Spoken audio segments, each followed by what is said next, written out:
Ya, sekarang kita akan membicarakan kemungkinan perang saudara. Gue sedang ingin membuat buku, mungkin nanti ingin gue tulis mungkin setebal ini, paling nggak ada 100 atau 150 halaman. Judulnya itu Menunggu Perang Saudara. Jadi bayangan gue tuh gini, Indonesia kelak akan mengalami perang saudara yang sangat sulit saat politik, hukum, terlebih ekonomi runtuh dan orang Indonesia tidak siap menghadapinya. Ini menjadi buku yang menarik untuk gue tulis karena apa sih? Karena gue jarang sekali menulis soal krisis politik dan kemungkinan-kemungkinannya dan krisis ekonomi dan sebagainya yang berdampak pada manusia, terlebih manusia Indonesia secara psikologis dan lain sebagainya. Gue udah gak terlalu tertarik sebenarnya kalau gue menulis banyak hal, tapi ini akan jadi satu-satunya yang menarik. Karena apa?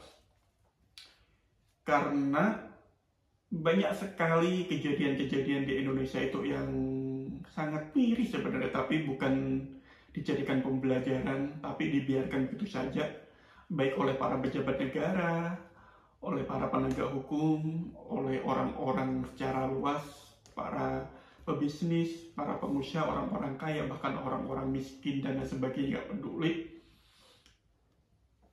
Jadi mari kita bayangkan seandainya hari ini atau 20 tahun lagi, 30 tahun di masa mendatang, Indonesia mengalami krisis ekonomi parah yang membuat orang seketika kehilangan pekerjaan dan jatuh miskin.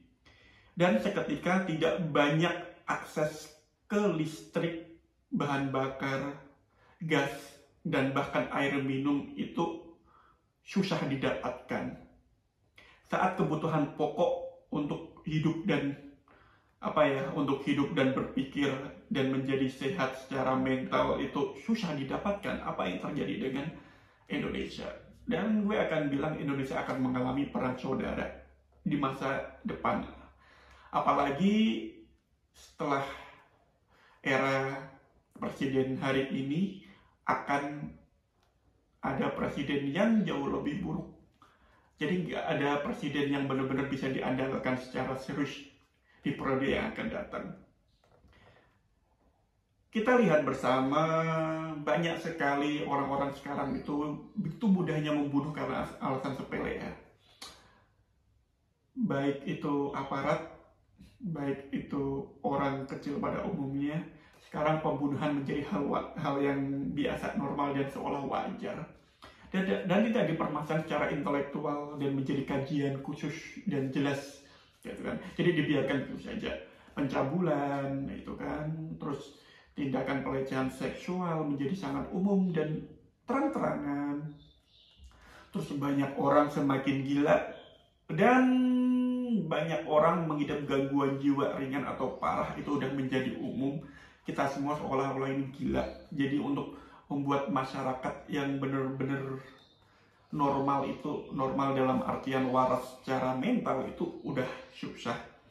Orang mudah marah, mudah sakit hati, mudah mengancam kalau punya kekuasaan, baik orang kecil, rakyat biasa.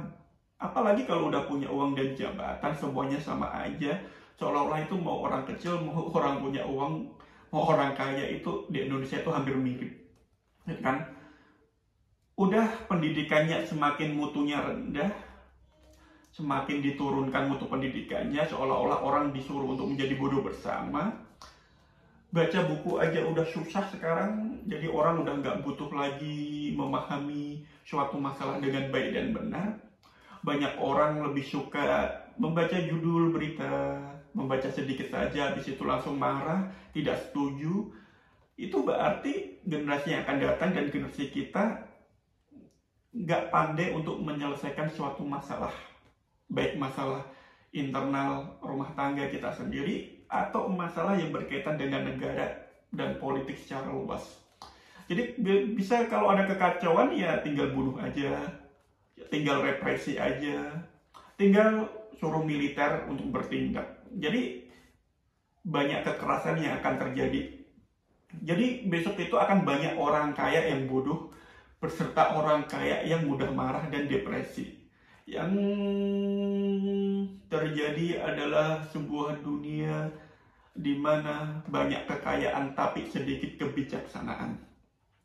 Saat sedikit orang bijaksana hidup di Indonesia, saat orang-orang kaya sendiri tidak bisa diharapkan untuk untuk didatangi dalam hal kebijaksanaan dan pencarian solusi masalah.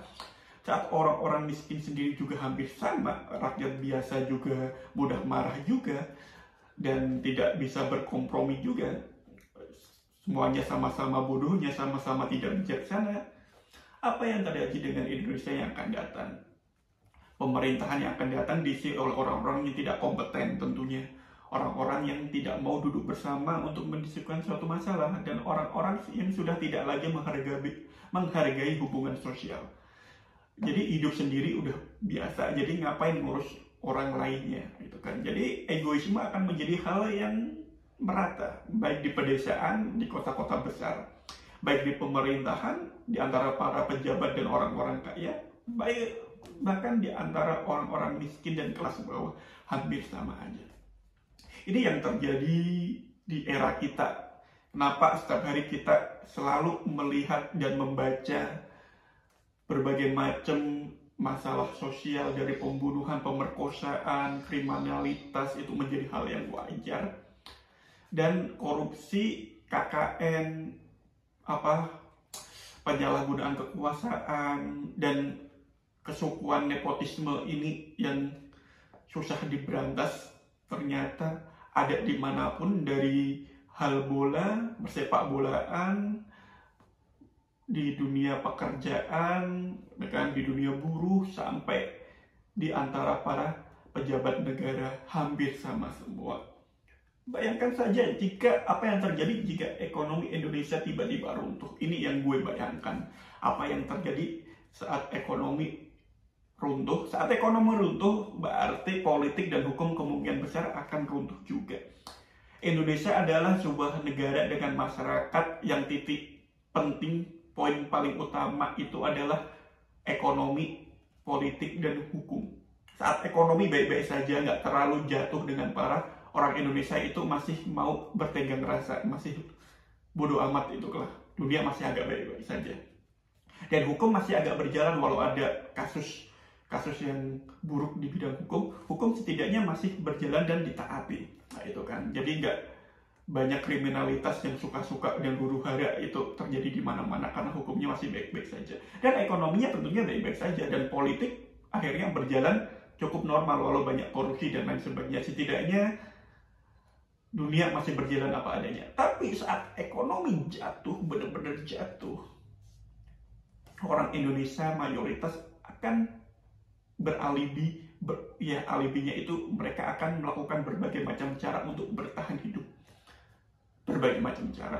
Selain alibi bertahan hidup, tentunya banyak orang-orang yang buruk, yang seperti bajingan-bajingan atau para keparat yang ada di mana-mana itu akan bebas melakukan apa saja karena hukumnya udah hancur, politik udah hancur. Dan gue membayangkan kelak, karena orang Indonesia begitu sangat mudahnya saling membunuh, sebagiannya mereka akan membunuh dengan luar biasa. Pemerkosaan akan di mana-mana, apalagi mayoritas orang Indonesia itu terdiri dari banyaknya orang cabul, itu kan, baik beragama atau tidak, otaknya mesum, jadi pemerkosaan akan menjadi normal, itu kan.